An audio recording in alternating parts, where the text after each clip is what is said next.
Welcome back, Chabelle. Welcome back to it. Welcome back to your Flip Classroom and our discussion of the Stuart monarchy in England, right? We're talking about the Stuart monarchy in England, and we're really diving deep into this whole reign of Charles I, right? We're talking about Charles I, talking about all the crazy stuff that went down underneath his reign, how he dissolved Parliament multiple times, how he got married to a French Catholic girl and all that stuff. We talked about all that different items in class, but where we left off is we were talking about the 11 years of tyranny, right? His personal rule, this era in and of which he basically ruled by himself with no parliament whatsoever. But by the way, real quick before we go any further, there's a quick announcement.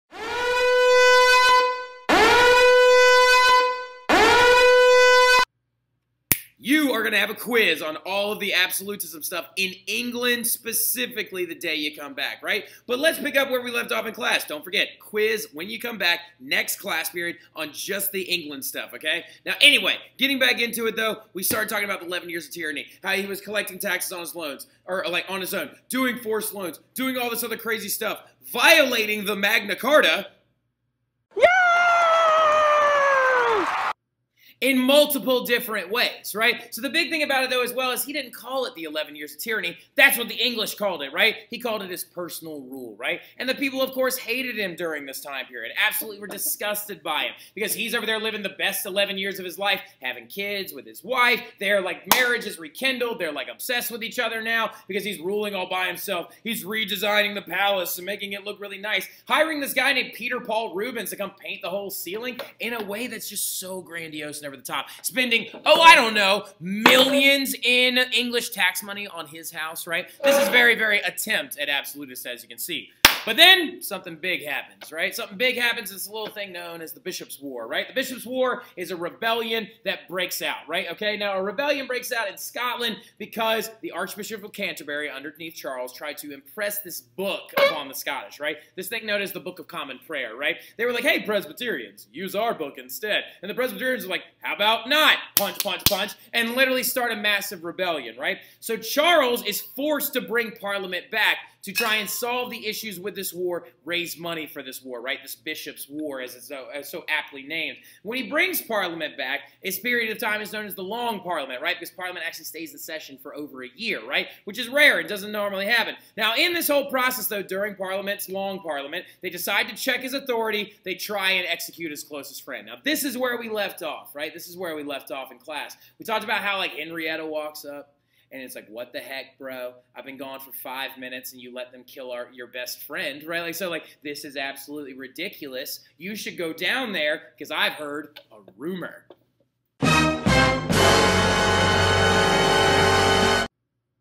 Yeah, I know. All right, so, and the rumor is that apparently Parliament started the war on purpose, and the rebellion in Ireland as well, to keep their authority in power without ever being dissolved, right? Oh no! So Charles, feeling all about himself, all 5'2" of himself, decides to march down there with the Imperial Guard, go down to Parliament, and he wants to arrest the top 5 members of Parliament, right? He wants to arrest all 5 of them, and literally he goes down there, marches down there, and the parliamentarians close the door, right? They close and lock the door to the House of Commons, and he bangs on it with his cane, this thing symbolized today as the black rod of the king, or the black rod of Charles, bangs on the door and says, open the door in the name of the king, and literally the people in Parliament go, tee. No, and they refuse to open the door. And this is hilarious because it's just impugning Charles's power. It demonstrates in this moment that, no, you are not an absolutist because we are not opening this door for you because we are the House of Commons. We represent the people and you stink. All right, so like what ends up going down, though,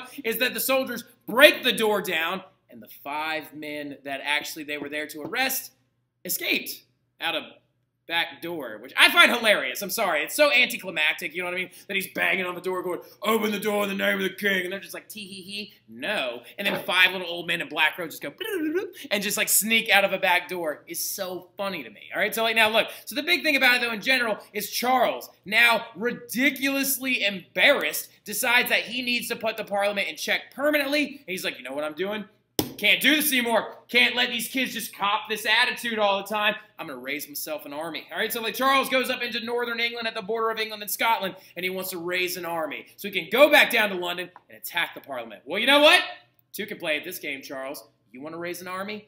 I'm going to raise an army. So the Parliament raises one as well. But wait a minute, y'all. We've got an army by the king and an army by the Parliament in the same country about to clash with each other. We got a civil war on our hands, right? And it's going to last from 1642 to 1651, right? Known as the English Civil War. Just burn that image into your mind real quick. The English Civil War, right? Now, the big thing about it is, if you're going to talk about an English Civil War, you got to talk about the two sides that are fighting each other, right? And also, best way to relate to it is we have had a civil war, right? The Americans have had a civil war. The United States has had a civil war before. In our civil war, we had nicknames for either side, right? So we had nicknames for the other side and stuff like that. The people from the Union Army referred to the Southerners and the Confederates as rebels. And then, of course, the Confederate Army referred to the Union Army as Yankees, right? So as you can tell, we have a proper name for our army.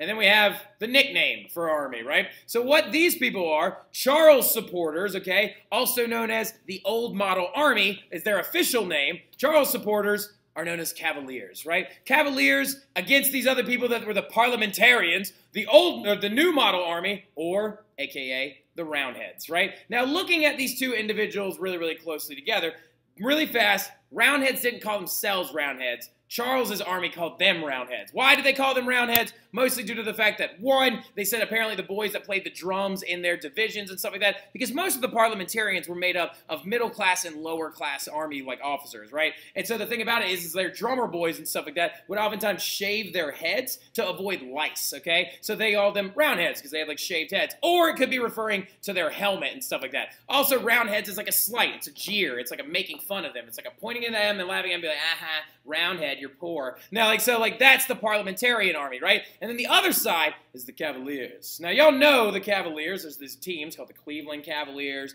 There's the, the Virginia Cavaliers, UVA, those Cavaliers and stuff like that. What a Cavalier is, though, is it's a slight from the Roundheads. It's referring to them as Cavaliersos, or basically foreigners, basically kind of like knocking them for being like these Spanish men on horseback, right? Now, as you can tell, though, the Charles supporters are much more wealthy, right? They're much more wealthy, and they're very well defined by several things. You can spot a Cavalier from a mile away because of three particular items. One, their long and luxurious hair, right? Like, so, like, now.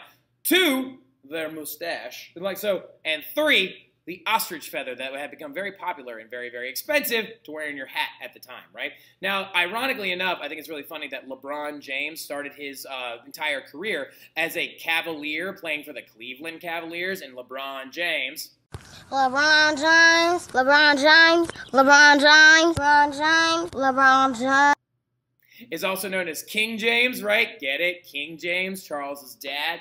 King James, LeBron James, Cavaliers. Makes complete sense, right? Illuminati confirmed. Now, the big thing about it, though, in general, all right, when we're looking at this, we also got to talk about their leaders. So, as we know, the Cavaliers are being led by Charles's military officers and Charles himself. And the Roundhead leader is a very important figure. It's a man by the name of Oliver Cromwell. You need to get to know this ugly man very, very well. Why am I calling him ugly? Because he called himself ugly repeatedly. All right, so like now, actually, fun fact, later on after the war's over and stuff like that, they're painting a portrait of him, and they ask him, they're like, oh, sir, do you want us to leave anything out? And he goes, no, paint me warts and all, because apparently he had some warts on his face and stuff like that. It's also an expression just basically referred to me, paint me as I look, not as you want me to look rich and stuff like that. But Oliver Cromwell is a very crass and very intense military leader, right? And at several different battles, at the Battle of Naseby and at the Battle of Edge Hill, he defeats Charles's armies using specific military strategy, using the weather, using flanking movements and stuff like that, and the Roundheads end up coming up victorious under this man. Now, it's very important that we know something about Oliver Cromwell, though. Put this next to his name.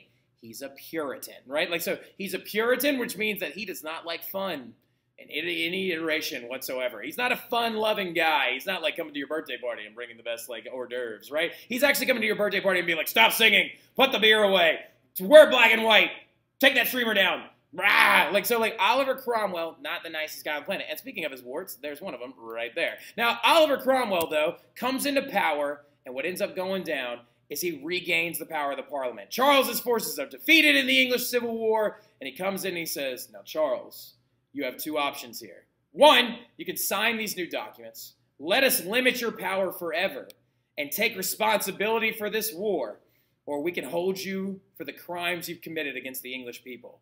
Well, since the Roundheads are victorious, Charles has to do what they say. Well, actually, funny enough, he refused to. And one day when he was playing chess, he got a piece of paper that was brought to him, and it actually was for his death. Because Charles refused to give in to the Parliament still, and so they tried him and executed him. Charles I is the only English monarch, and only monarch up to this point in history, there's going to be another one, Louis XVI, we'll talk about him in France, which will be tried by his own people and executed, right? So they put Charles on trial, accused him of treason, and he took the entire affront. They signed the document for his death, and he would be executed, right? What the heck? He is the only leader to ever be executed by his own people up to this point in European history. Now, somebody, probably some historian is probably watching this channel is going to be like, oh, well, what about Sigmund I or blah, blah, blah, blah, blah, blah, blah, blah, blah, blah, blah. Calm down, all right? So, so really, really quick, in modern European history up to this point, he's one of the only people that's ever been executed by his own people. Now, interesting little notes on this entire thing. First and foremost, this is actually a picture from the day he was beheaded and stuff like that. That's Charles's head in the executioner's hand right there. And then also, of course, this is Charles' decapitated body and his head being picked up and shown to this entire crowd of people, especially with this little person, or this child being like, ew, that's gross. Now, looking at the entire thing, though, also interesting little fact, every single time now that the Parliament is opened anymore, whenever they start a session of Parliament, interestingly enough, the king or queen of England has to sit next to Charles I's death warrant, actually in an office while they're waiting for everyone to open up and stuff like that. And it's mainly just supposed to be a symbol while they sit next to it and stuff like that, being like, hey bro, don't cop an attitude with us, because if you do, you know what's going to happen? You're going to be beheaded just like that guy was, right? So it's a very interesting little moment in history, because Charles I has just been executed by his legislative branch, which shows the power of the people in this moment, right? But if Charles is dead, who's going to take over? And people right now, I know that Sydney Nuss and Megan Wolfe and Caitlin Strimlau and Alessandra Galvin and Kelsey Giannis and Audrey White are all like, hey, it's going to be his sons, one of his sons, because didn't he have a couple of kids with Henrietta and stuff like that? Doesn't the other, James and Charles get to take over now? Well, interestingly enough, no. Reason why is because when the war broke out, Henrietta ran away with the boys and went to France, into the Netherlands, into a couple of other areas as well while they were on the run, right? And so that means that we have to pick a new family, question mark? No. That means for the very first time, and only time in English history, England is without a king or queen. I know. All right, so it's absolutely bananas at this moment because England is about to be without a king or queen. They actually transformed themselves into a republic. And who is their leader? Oliver Cromwell, right? Oliver Cromwell comes into this time period and he leads England in this period of time known as the Commonwealth, right? And it's going to last from 1649 to about 1661, give or take, right, if you want to make the argument, because his son takes over for a hot second and stuff like that. Now, looking at the entire thing, though, Cromwell comes into power, and he says, I am no king, but I am the leader of your parliament, and we will be a republic with no monarch whatsoever, and we are going to have a massive whole thing go down without this king, right? And it's going to be ran by Puritans.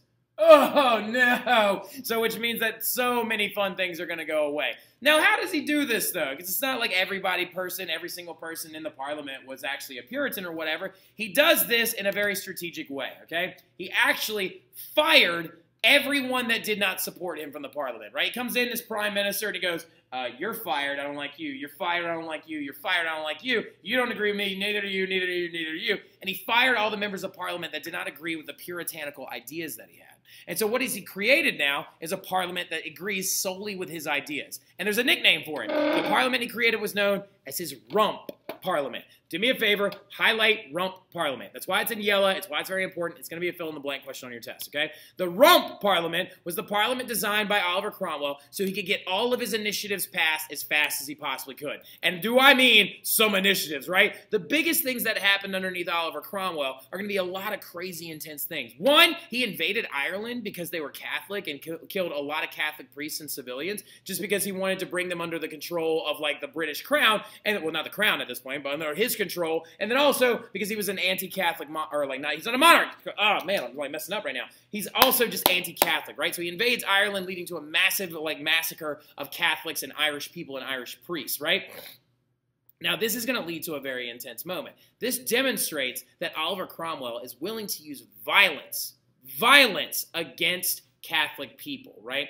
Now, interesting little thing going down, though. That means that a lot of people are going to start hiding priests in their house. There's actually a really, really interesting little thing. Like if you lived in Wales or in South England or whatever and you were an actual Catholic, you had to be a secret about it, right? You had to be very, very secretive, or if Cromwell found out, he could kill you, right? And so literally, who's the people that are probably target number one under Cromwell's reign? priests are, right? And priests have to wear a certain outfit and a habit or else it goes against their religion and stuff like that. So actually in these English homes, there were actually these things called priest holes. It was literally like a hole that you would like open up a trap door and there's a hole in the floor and there's just a priest hanging out there and he's like, hey, don't let me get killed. And so like it's a whole thing, right? And then also, another big issue that he's going to actually have is he actually has a war, another war, the Third English Civil War is what it's called, because there was like 3 of them. From 1642 to 1651, there were like several phases of the English Civil War. And then the Third English Civil War, he actually fights against Charles I's son, Charles Jr., right? Charles Jr. comes back to England and actually goes up to Scotland and says, look, make me your king, and I'll fight against Cromwell and I'll put us back on the throne.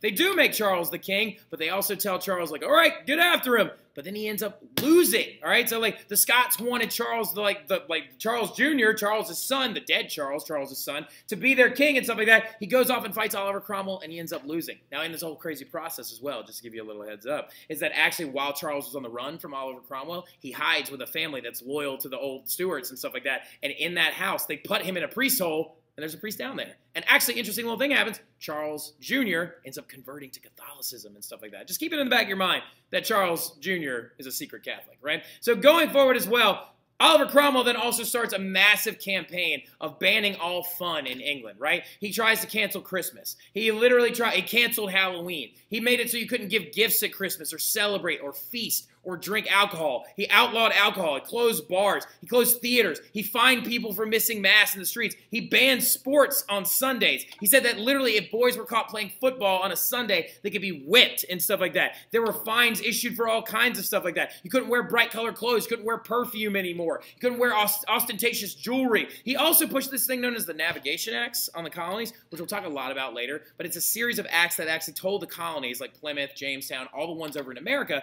that you could only trade with Great Britain, and you could not trade with the Dutch whatsoever anymore. Now, this is going to make the colonies mad. So how is it possible that Oliver Cromwell is making English people mad and is making the colonies mad? The sad part about it is, too, is you just got rid of a monarch you didn't like. You just killed Charles I and stuff like that, and now you're being replaced with a guy that nobody likes either, right? And also a guy that smells suspiciously like a king, right? Because if you look at this whole thing, look at that. That right there is the seal of Charles I, the king that was decapitated and killed and executed by Oliver Cromwell in his parliament.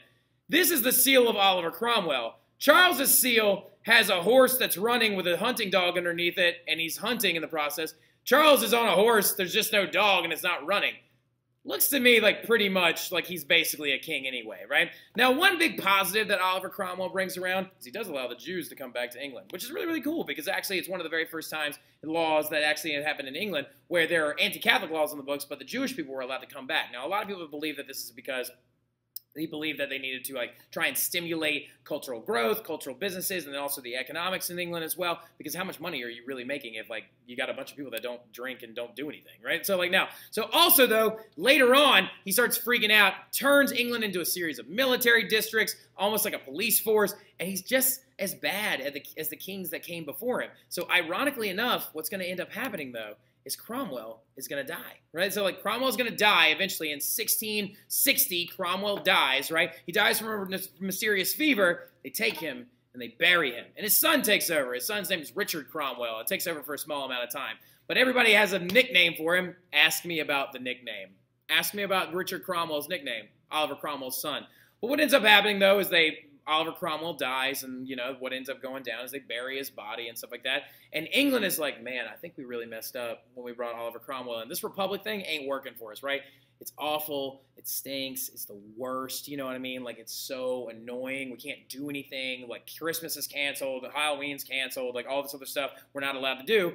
So what should we do? So they decide to bring the Stuarts back. And we enter into a period known as the Restoration period, where they're literally restoring the Stuarts back to the throne. So we'll talk more about that when I see y'all in class. Y'all have a good one.